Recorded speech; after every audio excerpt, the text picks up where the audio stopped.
hope all of you are doing fine. Now today I'm going to make a dish called veggie rice. So in some videos it's very straightforward, I go straight into cooking, but when I make some videos I normally have something to talk about, so it might drag on a bit. So if you want, you can stay tuned or feel free to skip a little further until I start cooking this dish. First of all, what I would like to say before I go into the cooking of the dish is that most of my videos, if you find you're using your phone, it's not an issue because you can hold the phone upright and the video will come full screen. But the minute you try to turn your phone sideways, which is horizontally, then it's going to be a problem. You'll see two black lines on the side. So that's because the video is recorded vertically and not horizontally. For mobile phone users, because these days everybody uses mobile all the time, I use my mobile phone all the time, and it's easier for me to hold it upright and record than, you know, always turning it sideways. And even to edit, it's much more easier for me that way. So that's why most of my videos are recorded vertically and not horizontally. But unfortunately, if you're not using your mobile phone and if you're using a TV or laptop, those devices, their shape is horizontal, not vertical. So for them, you'll have problems and issues if you're watching my videos because the video will not cover the whole screen. People have also named people like me the vertical, vertical video syndrome people because we just never learn. They say we always record it vertically and not horizontally, and it's bad. But I think in future YouTube has been trying to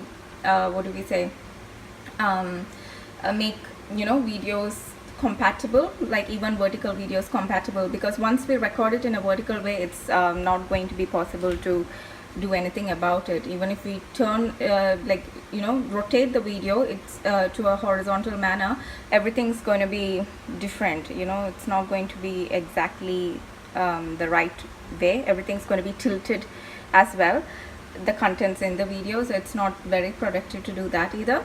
So so for mobile phone users, that's not a big issue, it's not a problem. But I'm talking about the laptop and TV users, because those devices are horizontal in shape, so you cannot, you know, turn them upright to watch the videos. But because these days most people use mobile phones to watch videos, I'm presuming that most people watch my videos using a mobile device, so then there's no issue. But even if you watch it on TV, it's going to be okay. But only thing is that the video will not cover the whole screen. On both sides of the video you will find a black dark border, or whatever you call it, I don't know what that's called, but yeah. But anyway, but that's not an issue as long as you can see what's happening. And the best way to watch, like I said, is using a mobile device and holding it upright, because that's how I like it and I'm used to it. I cannot just get my mind to turn my phone in a horizontal manner and record it, because it's too much and I have small hands, and the last thing I want is to be tilting my phone here and there to record it, because I use my phone upright, so that's how I'm used to it. But I think that's personal preference, and whether I'm doing it right or wrong, who knows. But if YouTube makes it compatible later, even for vertical videos to be shown full screen, that'll be good, because most people are like me, I suppose, too. There are some people who are like me too.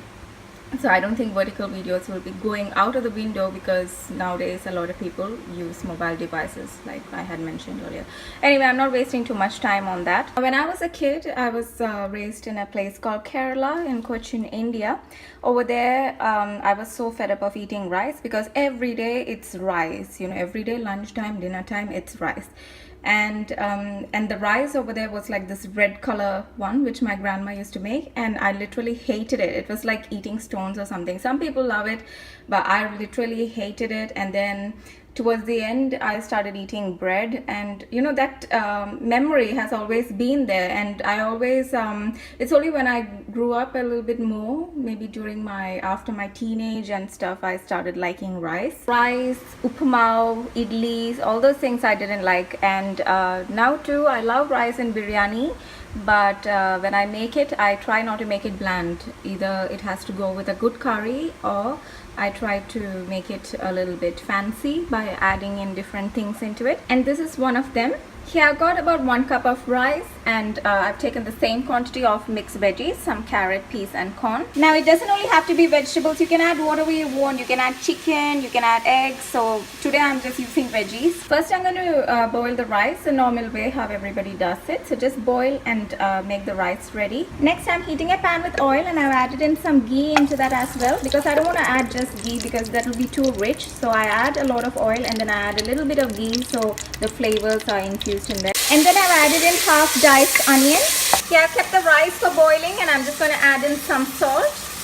I've just used the normal Maharaja's Choice brand rice. It's the basmati rice from the supermarket. This is the first time I'm using it, so I don't know how it's going to turn out, because I'm not making a special dish like biryani or something like that. So that's why I'm not using the, you know, premium quality Pakistani basmati rice or anything. This is just a normal rice because I'm just having a normal simple lunch today. Once the onion starts turning brown, I'm going to add in the mixed veggies.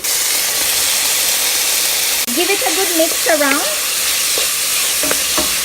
Season it with some pepper and salt. Mix it well. This method is similar to making fried rice, but then I'm adding in Indian spices and flavors, so not the soy sauce and Asian sauces that they normally use to make fried rice.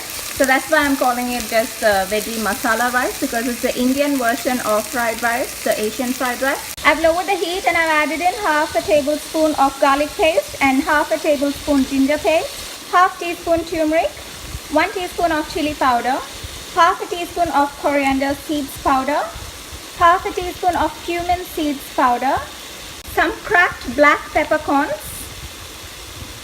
and about 1 teaspoon of garam masala. I'm going to give it all a good mix. I'll add in about 3 small chopped red chilies as well. It will help enhance the color of the dish. Once everything's added in, I'm going to turn the heat back on high. When the rice is nicely cooked and drained and the vegetables have also been nicely cooked, I'm going to combine them both together. The flavor of the ghee enhanced with the vegetables is just so lovely. Even when I order food from restaurants, at times they just send plain rice along with it. So this is what I do. I just take the rice and quickly, fry up these veggies, add in some masala, and put the plain rice they send from the restaurant into this, and give it a good mix, and it turns into a totally different dish. Also, if you feel that the veggies are taking longer to cook, just feel free to add about 3 or 4 tablespoons of water, and that will help it as well. But because I've cut up the veggies into very small pieces, they didn't take long to cook. The veggies are nicely cooked, and now I'm just waiting for the rice to boil and add that into this as well. The rice finally will end up having this nice, lovely ghee infused flavor, and the vegetables will give you this nice chewy texture, and oh my god, it just turns the whole dish around into something so appealing and colorful and tasty. The grains of this rice seem to be very tiny, but it looks like it's taking a long time to cook.